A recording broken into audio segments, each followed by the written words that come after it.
This is Mark J. Boone, Assistant Professor in the Department of Religion and Philosophy at Hong Kong Baptist University. This is a video abstract from my article, Some Ways of Reading Augustine, An Introduction to Augustine's Scholarship, an article published in the Haythrop Journal in the year 2021 for online access, to be published in print in the future. Now, I should specify, this is not a thorough introduction to Augustine's scholarship. There's just too much for me to keep track of. This stack of books is not nearly tall enough. Actually, if I had all my books here in my office in Hong Kong and none of them in a box in Texas, I'd be able to do a little better, but the stack would still not be nearly tall enough. There's too much to keep track of, but I introduce what I can in this article. So a good deal of Augustine's scholarship is focused on his relationship to Platonism, more specifically Neoplatonism, the philosophy associated with people like Plotinus and Porphyry. Generalizing somewhat, 4 ways of reading Augustine have dominated scholarly debate on this issue. Augustine is read, first way, as initially a Neoplatonist, and then later a more consistent Christian. Or, second way, as fully both. Or, third way, as a Christian, not a Neoplatonist. And fourth way, as fully a Christian and a Neoplatonist to whatever extent he finds Platonism useful for understanding Christian theology. Now that first interpretation, what I sometimes refer to as the dramatic development thesis, sometimes involves the suspicion that Augustine's Confessions is not fully honest about his 386 AD commitment to Christ and its aftermath. In somewhat less dramatic versions, Augustine began as a perfectly honest Christian, rather enthusiastic about reason and argumentation as ways to get to God, and then later became more informed and a less philosophical Christian.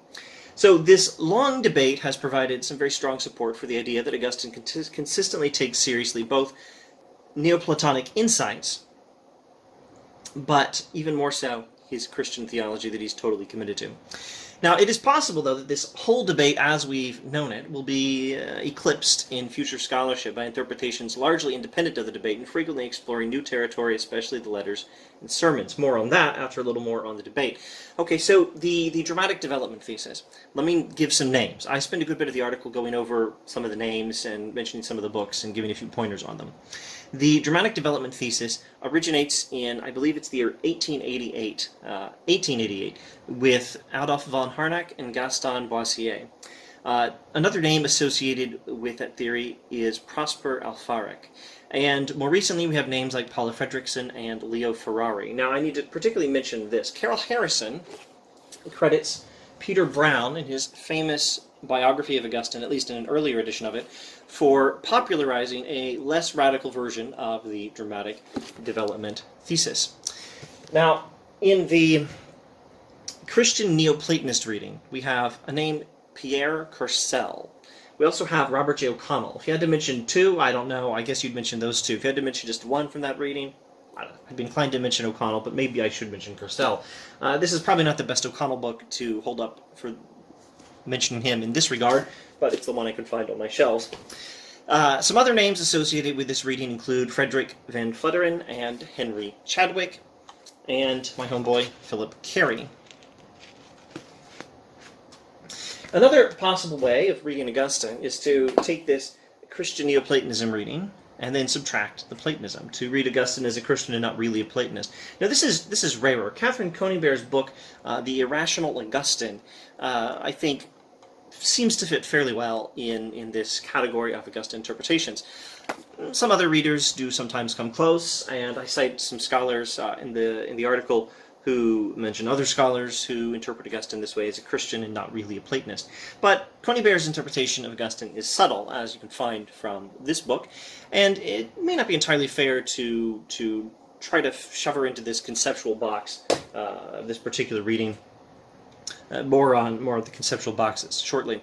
The 4th reading, the Platonically informed Christianity thesis, as I sometimes refer to it.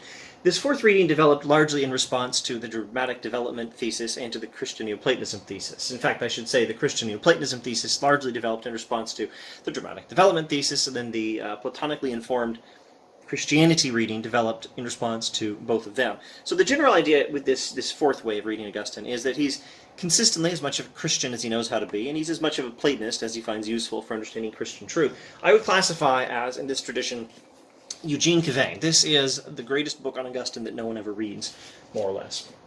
I would also classify here people like Matthew Levering, and Augustine J. Curley, an Augustine scholar named Augustine, and Karl Vaught, and Michael Foley, and Paul Colbert, and again, back to Carol Harrison. I would put Carol Harrison in this category as well. And she cites Gulven Maddock, and there are others in several of these readings I just don't have time to mention. In my article, I introduce all of this to the best of my ability, and I consider some weaknesses of dividing Augustine scholars into these categories. The boundaries between these interpretations are not exactly fixed and rigid.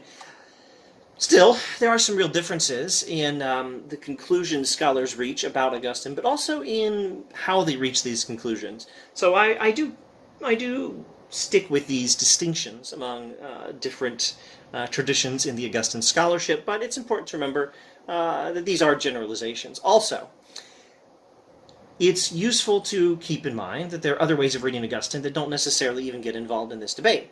So in this article, Some Ways of Reading Augustine, an Introduction to Augustine Scholarship, I also take a quick look at some other lenses employed by some Augustine scholars, which are very interesting, whether or not they get directly involved in this debate.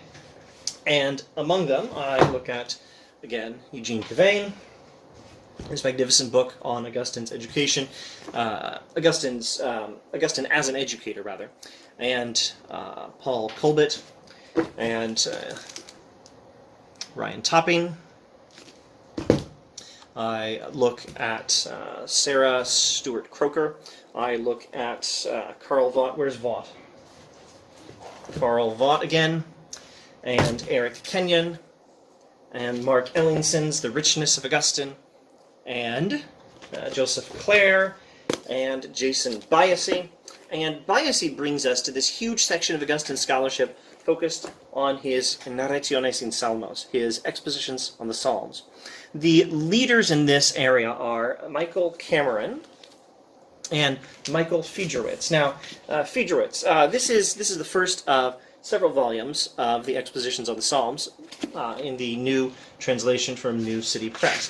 Fiedrowitz has written the introduction here in Volume 1, which is highly recommended reading for, well, I could almost say anyone interested in Augustine at all, but certainly for anyone interested in the expositions on the Psalms and some other central ideas that come up in Augustine here.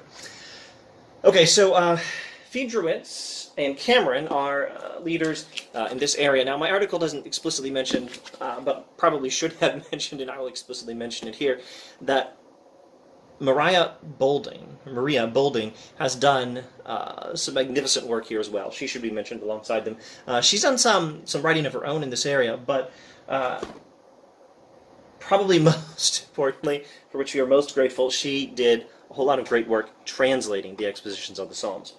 Now, there are some other scholars working on the sermons and the letters of Augustine, and they include Sarah Byers, they include Gerald McLarney and Adam Ployd, and Naoki Kamimura.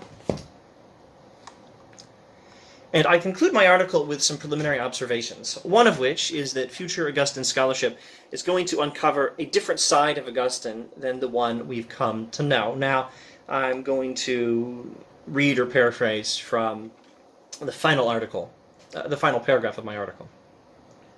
I am grateful for the old ways of reading Augustine, in which everyone reads bits of the standard canon, the Confessions teaching Christianity on the Trinity and the City of God, in which familiarity with some of the main ideas from these books is a mark of the person educated in the Western cultural heritage, and in which debate over Augustine's Christianity and Neoplatonism is prominent.